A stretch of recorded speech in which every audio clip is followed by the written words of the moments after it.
action for another day of the week. Welcome to the Friday edition of Chasing That Paper right here on the Vegas Insider YouTube channel. Coming off a 1-2 effort there yesterday. The under came through for us in the Thursday night football game. Not even close on the prop, and a bit of a bad beat on the New Jersey Devils in regulation. We'll talk about that later on the show, but thankfully, my co-host for the day, Ian McMillan, did the heavy lifting for us. Swept the board with his picks yesterday, so let's bring in my guy, senior editor over at VegasInsider, riding high, repping his Atlanta Falcons today on his chest. Helmet in the back as well. Here we go. Autographed by Kyle Pitts, who R.I.P. Great start to his career. Yeah, we're not going to spend a lot of time on Kyle Pitts off the top of the show. But we welcome Ian in. We got a lot of picks here, guys. We got 5 totals, 5 sides. We got a lot to talk about.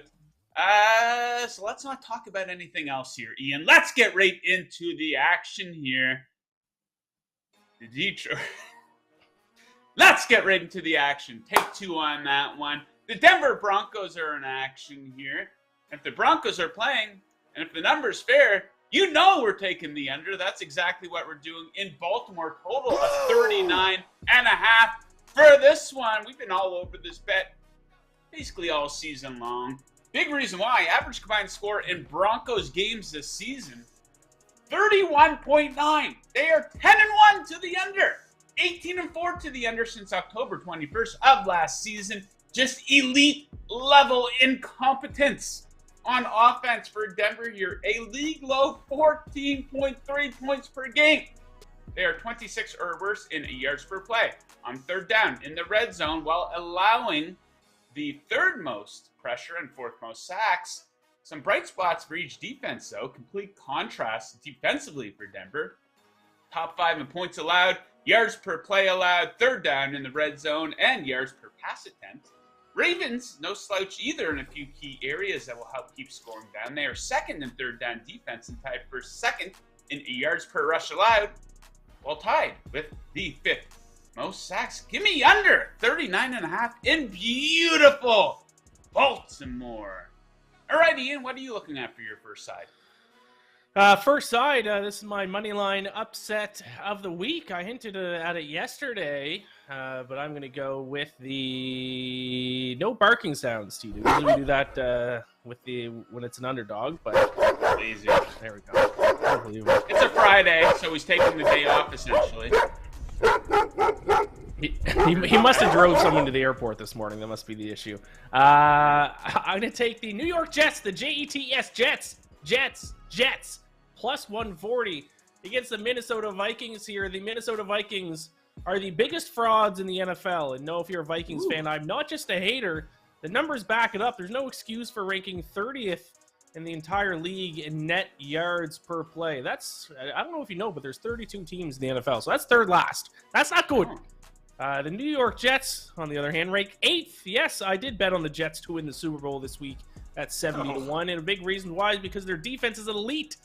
We argued about this yesterday, but top 3, top 5 unit in the NFL, whereas the Vikings defense is absolutely atrocious. 31st in opponent yards per play. Over each team's last 3 games, they're giving up 6.9 yards per snap. Dead last in the NFL over that stretch by a pretty wide margin. They're not good on the third down or in the red zone either. 26th in red zone defense, 20th in third down defense. They just suck. No matter what stat you want to look at, they stink. By the way, Mike White, he's the truth. I don't think he's going to play every game as well as he did play last week, but he doesn't have to. With as good as this defense is, he just needs to play consistent.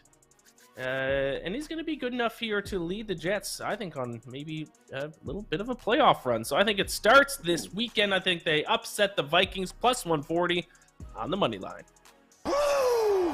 Yeah, baby. Okay, moving right along, we're off to beautiful Detroit, Michigan. The Jaguars in town. This should be a fun one. Total of 51. Boom! Give me the over. In this one, let's get right into it. So check out these Lions home games. Average combined score of 60.7. 5 of their 6 home games have topped this number. Lions offense is lights out at home, averaging 30.5 points per game while ranking second in yards per play. That's a pretty good pairing with this Jaguars defense, which is getting absolutely killed on the road. They've allowed 27 or more points in 5 of 6 road games, where they rank in the bottom 8 in yards per play allowed, third down, and in the red zone. Neither of these teams can get a stop on third down. 25th and 32nd in red zone defense, so don't expect a whole lot of punting. In this one, these teams will be zipping up and down the field. 4 passing defense from each, 25th and 30th in yards per pass allowed. Get these quarterbacks and receivers into your fantasy lineups. Give me the over in beautiful Detroit. Ian, what do you have next? Yeah, I'm going to look at my Atlanta Falcons, and I will say I don't think I've been on the right side of a Falcons game since about week 4.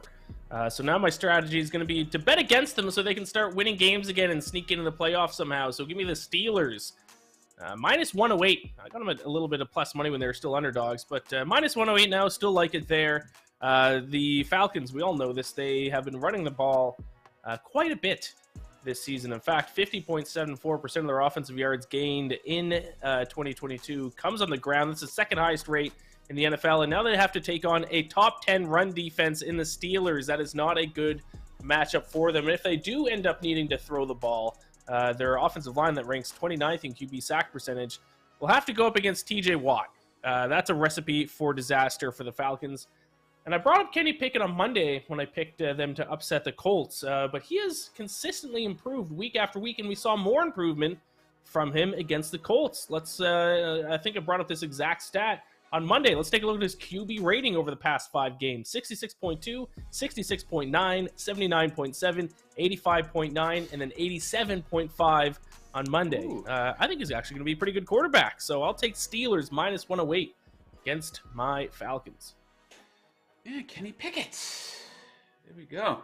All right, I know this game has a lot of meaning, but it's probably the ugliest game on the board here this Sunday. We got the Commanders in New York to take on the Giants, a total of 40.5 in this one. Give me the under. These offenses flat out stink. They absolutely suck. The numbers back it up. That's just not my opinion. 24th and 29th in yards per play. Each allows a ton of pressure, a ton of sacks. This game sets up horribly for each quarterback. Very low scoring pattern in Washington games. 8 of their last 10 games have gone under, with all 8 of those under staying under 40 points. Now, we talked about this one a lot this season. The Giants' home under trend, 15-2-1 to the under in their last 18 at home. 13 of those games failed to cross 40 points. A bit of a historic trend here. 18 of the last 22 matchups in New York between these teams have gone under. 19 of those 22 failed to cross 40 points. So we've got all these trends, recent and historic, 2 awful offenses, and an emerging Washington defense. Great recipe for a low-scoring game between the Commanders and the Giants. Ian, what do you have next? Next up, I'm taking a look at the game involving your favorite team, Joe, the Miami Dolphins. I'm going to be fading them. This is my best bet of the entire week. Give me the 49ers minus 3.5 against your Miami Dolphins here. Teron Armstead, he hasn't confirmed to be out, the offensive lineman for the Dolphins, but signs are pointing towards that. And if he does miss this weekend's game, that's bad news for the Dolphins. Tua was sacked a total of twice in the Dolphins' previous 4 games heading into the Texans game. Armstead goes down, and then Tua got sacked 4 times in the next 3 possessions. That's not going to be good news going up against the 49ers pass rush on Sunday. And even if Armstead does play, the Dolphins' defense is going to hurt them in this game. This is what's going to hurt them in the final stretch of the season. It's going to hurt them in the playoffs. Their defense cannot match up with their offense. They rank 18th in opponent yards per play. So as a whole, 49ers have a massive defensive advantage. And I just think they're their overall better team. Joe, I know we argued about this yesterday, but the 49ers do rank 2nd in net yards per play. Jimmy Garoppolo, the most underrated quarterback in the entire NFL. I think he's going to have a good game here against this Dolphins secondary. I'll take the 49ers minus 3.5. Ooh, baby. Yeah, it's going to be a tough one for the Dolphins. I hope they can be competitive. Okay, another fun one out on the West Coast here. We got the Chargers and the Raiders getting after it in beautiful Las Vegas. Total of 50.5. Boom! Give me the over! In this game, each of these defenses is flat out awful. They stink. 28th and 30th in yards allowed per play. And we know each offense has some serious firepower. Big edge on the ground for the Raiders here. Third in yards per rush attempt. LA is dead last in yards allowed per rush. Raiders getting absolutely destroyed through the air. 29th in yards allowed per pass attempt. I know Justin Herbert's capable. Strong game last week. Expect to see a repeat of that. Since the Raiders have moved to Las Vegas, Allegiant Stadium, 70% of those games have gone over. We saw Denver come into town and put up a season-high 23. The Jeff Saturday Colts dropped 25 in Las Vegas. I could see a repeat of last season's Week 18 game between these teams where they combined for 67 points. Give me the over between Chargers and Raiders. All right, Ian, what else are we looking at here? Same game. I'm going to stick there in Las Vegas, and I'm going to take the Raiders to win this game against the Chargers. I'm starting to convince, I talked about earlier, that the Vikings are frauds. Well, the Chargers are mini frauds. 29th in net yards per play this season. They have a winning record. I don't think they deserve it, and they opened as favorites in this game. I don't think they deserve that either. I think the line has rightfully moved towards the Raiders in this spot. And a big reason why the Chargers stink is because their defense. One of the worst defenses in the entire NFL. Right up there with the Vikings. And that's not going to be good because now they have to go up against a Raiders offense that has quietly become one of the better offenses in the NFL. They rank 5th, all the way up at 5th in yards per play. Only the Chiefs, Dolphins, Bills, and Seahawks are averaging more yards per play than this Raiders offense. And a big reason for that has been Josh Jacobs, who out of nowhere this season has had a fantastic season, averaging 5.4 yards per carry, and now he gets to go up against the league's worst run defense in the Chargers, who are allowing 5.2 yards per rush. So expect Josh Jacobs to have a big game. I know he is questionable, so to be fair, he might not play, but that's okay. I think the Raiders, regardless, whoever will have the ball in their hand will run all over the Chargers. Give me the Raiders on the money line on Sunday. Yeah, I'm pretty sure the plan for the week for Josh Jacobs was that he wasn't going to practice all week, but I think the anticipation is that he will play. Okay, I'm going to wrap things up here for myself with the sexiest game of the day here, guys. We got the Chiefs. We got the Bengals getting after it in Cincinnati. Total of 52.5 for this game. Give me the over. This is going to be a fun game here. So check out some home-away scoring splits for these teams. Kansas City absolutely brings it on the road where they average 35.2 points per game. They've dropped 40 or more in 3 separate road games. There's some good defenses in there, the Bucs and the 49ers.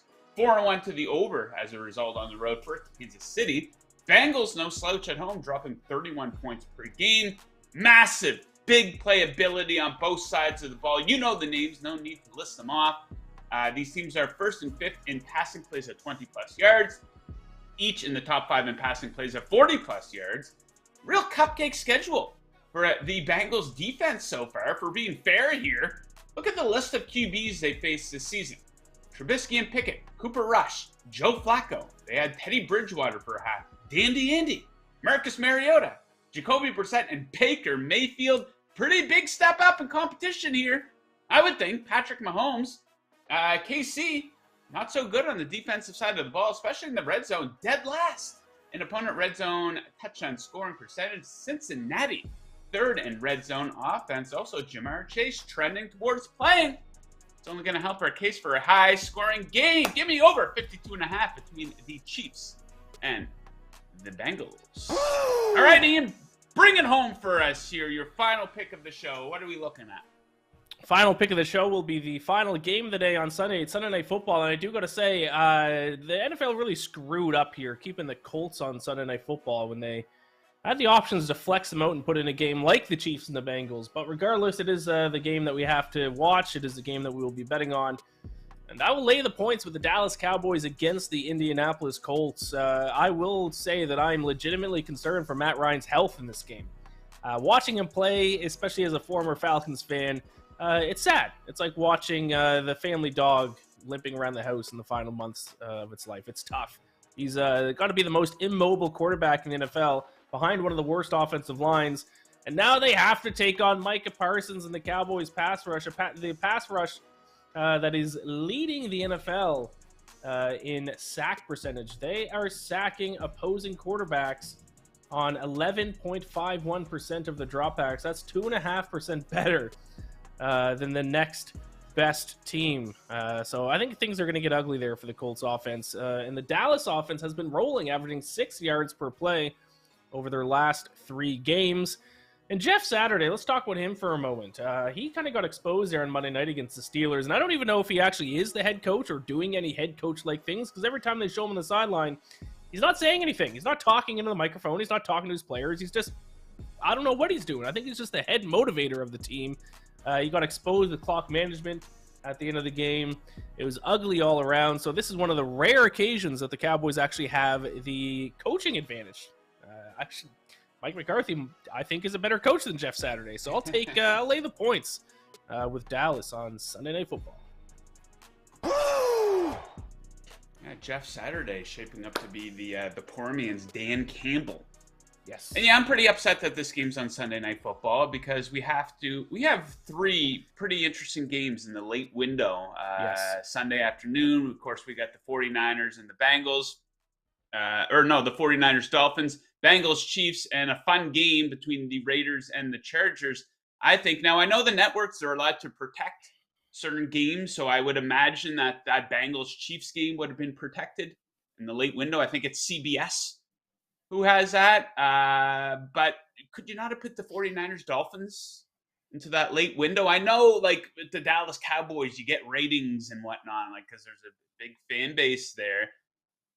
But they're a double-digit favorite. This game might be over midway through the second quarter. So those fans are going to be tuning out. Come on! NFL, get with it. Guys, if you are watching on YouTube right now, do me a favor. Hit that like button. Hit that subscribe button. Also, hit up the comment section there as well. Let us know what you like in NFL Week 13. Or in the NBA, NHL, World Cup, college basketball. Big weekend for college football as well. So drop your best bets down there and let us know why you like those bets. So that was 10 total picks from Ian and I. If you're looking to tail, if you're looking to fade, the choice quite simply is yours. I recommend placing your action over at BetMGM. Let me tell you a little bit about them. Kick off your day of sports betting with the king of sportsbooks. Sign up with BetMGM using a bonus code VIBONUS, and your first wager is risk-free. Up to $1,000. That's VI bonus, all one word, no spaces, and your first wager is risk-free. Up to $1,000. Visit BetMGM.com for terms and conditions. You must be 21 or older. BetMGM, the king of sportsbooks. Bang! Bang! It's good! Yeah, Ian alluded to producer Tito. He was making a couple of mistakes there yesterday in our pre-show meeting, and we're like, what is going on here, Tito? And I'm sorry, I need to drive my wife to the airport this morning. What kind of excuse is that? People often have things in the morning before work. I'm sorry. I drove my wife to the airport this morning. So you'll have to excuse me. Tito, give me a gobble gobble. You still got that turkey sound effect? Let me hear that turkey sound effect one more time. No, doesn't have it. He lost it after Thanksgiving. It's my favorite one. Let's rock. All right. Let's see how he makes out the rest of the show. So there's a couple things I want to weigh in on here, Ian. The Thursday Night Football game last night, we kind of touched on it a little bit. In your handicap, you correctly picked the Bills to cover the spread.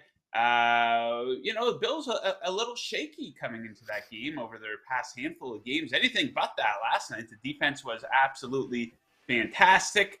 Josh Allen, hey man, he looked great. Great coaching performance, just all around. Dominant performance by Buffalo. And it was kind of funny. I think they opened at somewhere around 5 or something like that. And we saw some strange line movement yesterday that knocked the Patriots down to a 3.5, even a 3 at some books. And, that type of thing, the line moving like that, it often will influence people. It probably influenced people to jump on New England. They talked themselves into Belichick as a home underdog. Now, there's more than one way to get to the finish line. I'm not going to get up here and criticize the way people handicap their games, but I'm generally not a big fan of that style of handicapping. X amount of money is coming in on this side, but X amount of the action is coming in on the other side. So you know what that means. And it's one of these annoying things. Had the Patriots gone on to win that game, everyone right after this morning, well, Vegas knows, right? Vegas didn't know shit yesterday. So, Ian, what are your thoughts on, what we saw at the line movement for that game and that style of handicapping in general? Yeah, I think it's lazy handicapping because you're not looking at the game at all. You're just relying on what way the line moves. And yeah, it's reverse line movement. It makes you think that the professionals were on the Patriots, but the professionals aren't always right. Sometimes the public side is the right side, and the public side was the correct side last night. So just do your own handicapping. Don't look at the line movement and be like, oh, this is fishy. Vegas knows something. The sharps are on this side. I'm going to follow them. Why don't you just look at the game yourself and decide who you want to bet on without any outside influences like that? I agree. Okay, another thing I want to discuss here is this Patriots fan base is so incredibly, just wildly out of touch. They've had it so good over the years, during the Tom Brady era. This might be the most out of touch fan base in all of sports. This team needs to learn how to lose. It's funny with Mac Jones last season. Mac Jones, hey, we got our next Tom Brady. Hey, how great is this? Our next franchise quarterback is here. Then we see some struggles. We want Zappy. Put Zappy in. And then they walk it back a little bit with Mac Jones. He had a pretty good game against the Vikings there last week. Then last night, he's getting booed by his home fans. They're ready to throw this guy under the bus.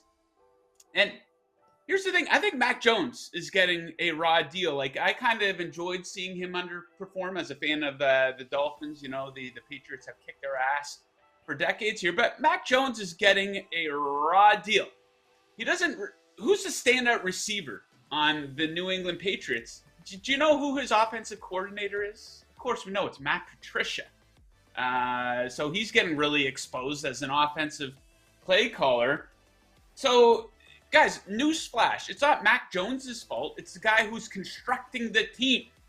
Bill Belichick, who put Matt Patricia in charge of the offense. The guy who's giving Mac Jones these weapons. So, Ian, do you think Jones is getting a raw deal? And do you think he'll be a starting quarterback 2 years from now in the NFL?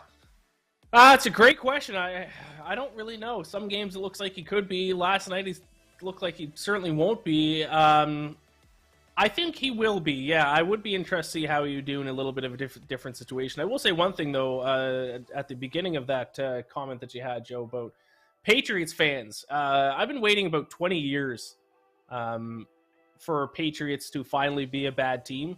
And they're still not really that bad. They're still like a borderline playoff team. But it's glorious to watch the Patriots fan base melt down. A fan base that won, 6 Super Bowls? 5 Super Bowls? 6 Super Bowls? It's a glorious feeling. Why don't you just let someone else win for once and stop complaining about your team not being a Super Bowl contender every single year? It's a glorious thing to watch. Patriots fans stink. You got to learn how to lose. Yes. Give Mac Jones a little bit of time to develop. Everyone loved the guy last year. He's in the Pro Bowl. But now everyone's turning. Oh, we want Zappy. Zappy came out and he played a good half of football? Or it's Belichick's fault. He has lost his fastball. Hey, what's the big coincidence here where the Patriots aren't as good anymore over the past 2.5 seasons? What happened? Oh, yeah, Tom Brady is not on the team anymore. So one thing that people need to stop doing, stop incorporating Bill Belichick into your handicaps. You hear it every single Patriots game. Leading up to the game yesterday, you heard, I don't know, Belichick at home on a short week as an underdog versus a divisional opponent. Belichick's going to cook something up. Belichick got his ass kicked at home by the Bears. The Bears destroyed Belichick in New England. What was that, about a month ago? So stop incorporating the genius of Bill Belichick into your handicapping. It's not going to get you anywhere. I think you agree with that statement, right, Ian? Yes, coaching can only do so much. And last night, Bill Belichick blew his time management at the end of the first half there, calling timeouts and then having to kick a long field goal. Very bizarre. Not something I've ever seen from Bill Belichick. So you're right. He might have lost his fastball. He's old. I mean, isn't he like in his 70s now? Maybe time for him to move on. He is. Tom Brady's not there. That's why Belichick isn't as good anymore. Simple as that. Okay, one game I want you to weigh in on here, Ian. There's a couple games that are a little tricky to handicap. Probably stayaways for a lot of people. You know, the Packers-Bears game is a little weird. We don't fully know the condition of Aaron Rodgers. He's probably going to play. We don't know if Justin Fields is going to play. Yeah, probably a stay-away there for me. But this Browns-Texans game, pretty big storyline in this one, I would think. Deshaun Watson makes his return. Could they have given him an easier opponent? This guy's getting quite a few breaks. Things are breaking pretty good for Deshaun Watson, given everything he's been through here. The most guaranteed money in NFL history, for God's sakes. But we have the Browns here, -7 versus Houston. You know, I think a popular opinion might be, well, there's two sides of it. People might think, hey, Watson's going to be a bit rusty. Maybe he could be a bit rattled going into that environment because he's going to get booed probably like no one's ever got booed before. And you can also look at the Texans, you know, people like the motivation angle and revenge game angle. And hey, this is a game that they can get up for. My opinion on that stuff, it's kind of guessing. You can guess that might happen. But what we do know is that this Browns offense, they were pretty above average, I guess you could say, with Jacoby Brissett. You know, good offensive line, great running game, a couple good pass catchers. I think Watson turns this offense from above average to probably really good. Now, we don't know if we're going to see that right away. But another thing that we do know is that Houston is the worst team in the NFL. Of their 9 losses, 8 have come by at least 7 points.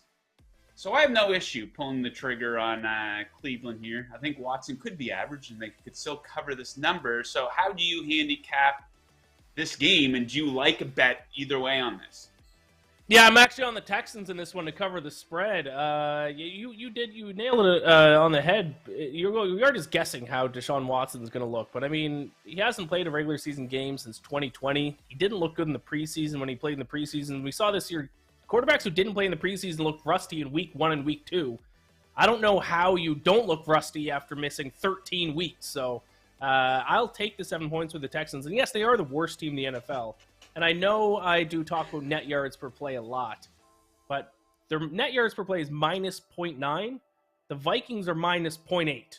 I know a lot of other things go into factors of winning, but yes, they are the worst team. But it's not like they're far and away the worst team. So I'll take the 7 points, I guess. But if I wasn't betting on every single game, if I wasn't committed to the road to 272 bets, I would probably just pass because who knows what Deshaun Watson is going to look like. Okay, something else I'll ask you to weigh in on here. Last night, as we know, I was on the New Jersey Devils in regulation. They were up by a goal with about 2 minutes and 30 seconds left. They get a power play, so we know that's going to suck up 2 minutes of the clock. So we were looking pretty good, Ian. I was counting that as a win already. But then with about 8 seconds left, the Predators basically throw a puck on net and they score a goal. So just an awful bad beat. And I was pissed. I was livid because it just happened like that. The bad beat just happened so quickly. So my question for you, what is the worst type of bad beat? The one that happens quickly, like the late second goal, a big home run in baseball, maybe like a late knockout in the UFC, like we recently saw Alex Pereira over Adesanya? Or the one that slowly happens over time in basketball, a team blowing a 17-point lead over a quarter. Maybe you have an under in a football game and it's a very low-scoring game. Then out of nowhere, back-to-back-to-back touchdowns. So what is the worst type of bad beat? The fast one or the one that slowly evolves over time? I think it's a slow one because it's like you're getting stabbed in the gut slowly. And so just shoot me in the head, just end it as quickly as possible. The one that sticks out in mind for me was last Thanksgiving, the Cowboys and Giants. I was on the Cowboys to cover. They just had to kick that field goal. No matter what happened, they would have covered. They missed the field goal, and then I was sitting there like, watch, the Giants are going to go score a touchdown last play of the game for the backdoor cover. And sure enough, a play would happen. 10 yards here, got called for a penalty. The ball just slowly moved down the field all the way down to the goal line in the last play of the game to score a touchdown for the backdoor cover. And that hurt me more than I think any bet has in like the last 6 months. So I would much rather it just be one quick play than something that you see coming. And it's like I said, it's like getting slowly stabbed in the gut. Yeah, I swore last night. I yelled, actually, when the Devils blew that one. Yeah, they just sting. And, you know, I used to think that, or I probably said it about a month ago, that I've suffered every type of bad beat that there is, so they don't bug me as much anymore. I think it's these quick ones that bug me the most, because it's like, all right, I'm counting this 1 second. It's like I'm counting this as a win. Then on the other side of that second, nope, not anymore. You lost your bet, and now you have a losing night as a result of that. Okay, a lot of good conversation with Ian here. Not as contentious as it was yesterday. Mike White. Ian thinks he's going to lead the Jets to prominence here. Be interesting to see the result of that game. We'll discuss that on Monday. But guys, if you love what we do here at Vegas Insider, I strongly recommend checking out the brand new Vegas Insider app. We've got up-to-date, easy-to-navigate odds for every major sport. We have all our latest shows, best bet videos, and podcasts.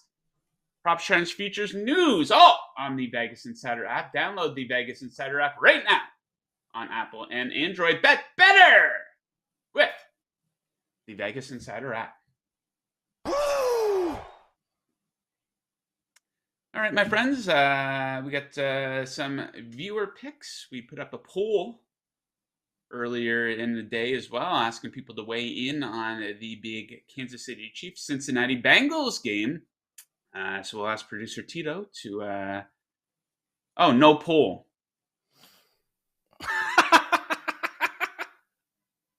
Jesus. What is this slop fest today? No poll. We specifically do these polls. We'll let you in behind the scenes here. We put these up on the Vegas Insider Twitter page so that we can ask people to weigh in, and then we put it on the show, and then we discuss the result, which way the Vegas Insider people are leaning. You know, it's like part of the show that we're trying to get going. But okay, let's get into the viewer picks here. Jesus. All right, Nathan Schreckengoss. Hey, he gave us an awesome pick last night. That handicap, he had over 3.5 for the Avalanche team total. I think it hit in the second period. Yes. I knew it was a beautiful handicap when I saw it. I regret not quote retweeting it and taking that as my own bet, so I could have had that on my own personal record. I did not, but I've learned my lesson. He likes, it's a light night in the NHL, just 3 games. He likes the Islanders in regulation, minus 105. He loves this spot more than anything. Road Dogs on the second of a back-to-back for 12, 31-6 in regulation this season, including 4, 11-2 when coming off a win. New York are 4-0 this year at home when coming off a loss. Sorokin, yeah, he's an absolute monster at home. When we saw Nashville, I don't know, pretty at the end, but maybe a bit lucky. So, yeah, we wish Nathan good luck with that one, and we thank him for submitting his pick. Matty Puppy Sports. Now, this one I didn't totally understand. So, Celtics money line plus Pelicans money line teaser, minus 133 at DraftKings. Now, I don't know if he's teasing those or just taking the money lines, but I would recommend, guys, if you're going to do... Well, I don't really recommend teasing basketball at all, but when you're doing teasers for the NFL, for example, if the teams are 6 or 6.5 and you're teasing them both down to a pick or 0.5, take a look at the money lines. You might be able to get a better deal on the money lines. But either way, he likes Celtics and Pelicans money lines here. Celtics 11-1 straight up at home. Check out their team totals at home as well. 9-3 ATS and 8-2 in the last 10 ATS. Heat are 2-8 on the road straight up. Spurs are 2-8 ATS and 1-9 straight up in their last 10. Pelicans 7-3 straight up and 6-4 straight up in the last 10. I might take a look at the Pelicans -7 myself. I'm going to take a look at that after the show. Tito's saying the poll's ready. We'll look at that after we look at the picks here, Tito. What do we have for what else do we have for viewer picks here? This is a pick for me.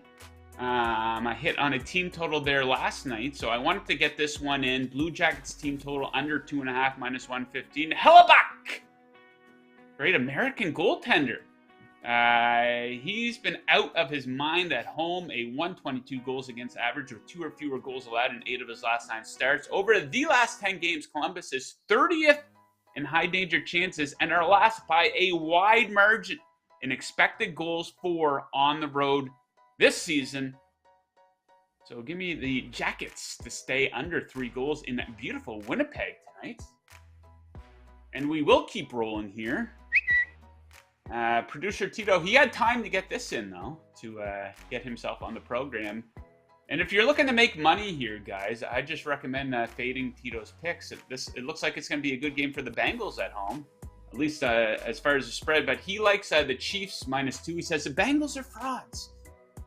I don't know about that. Actually, I disagree with that strongly. I understand Ian's case for the Vikings being frauds, or the Commanders maybe. But they played 2 top 10 offenses, Saints and Ravens. Lost to the Ravens and were in a dogfight with the lowly Saints. Chiefs cruise to an 8-point win. I don't necessarily disagree that the Chiefs won't cover. All right. I think that's it. We have the poll. Better late than never, I suppose. What is this? What is this?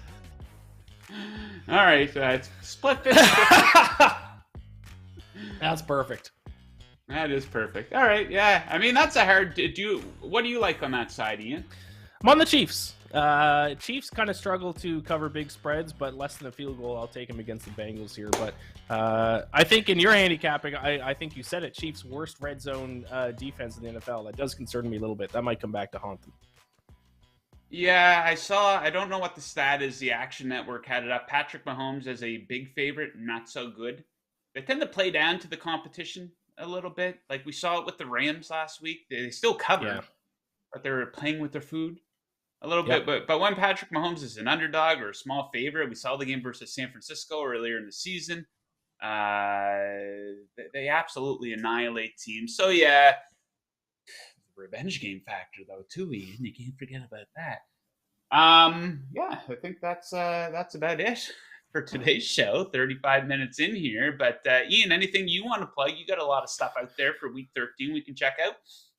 Yeah, Bacon Bets podcast, week 13. My best bet for all 15 NFL games. I obviously gave 5 of them out on this show, but I got 10 others that you can check out as well. So check that out.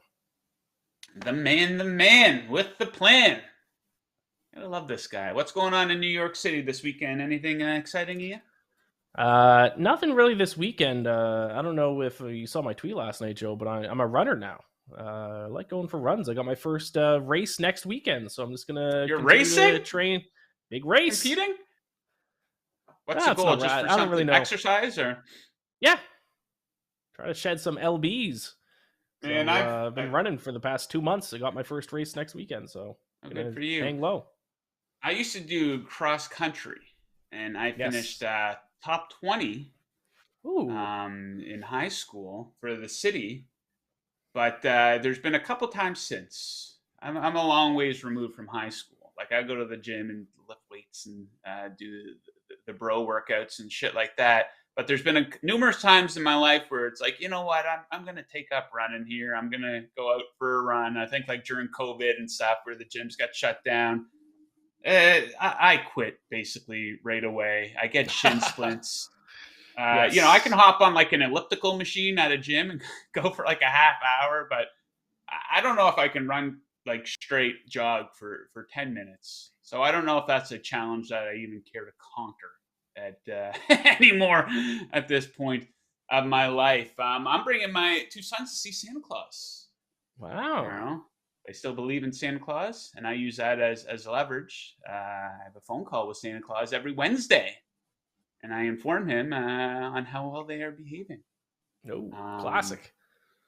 Yeah, it's silly, but it is a fun thing when you have little kids. Okay, guys, Vegas Insider, make sure you follow us on Twitter. Make sure you're subscribed to this channel here as well. We got a ton of stuff up. Kevin Rogers has previews for all the big college football games this weekend. My 30 seconds or less video where I make picks for all the Sunday games is up as well. So you're going to want to check that out if you want some quick handicapping for all the games on the board that I did not cover on today's show. Of course, we're going to be back on Monday chasing that paper.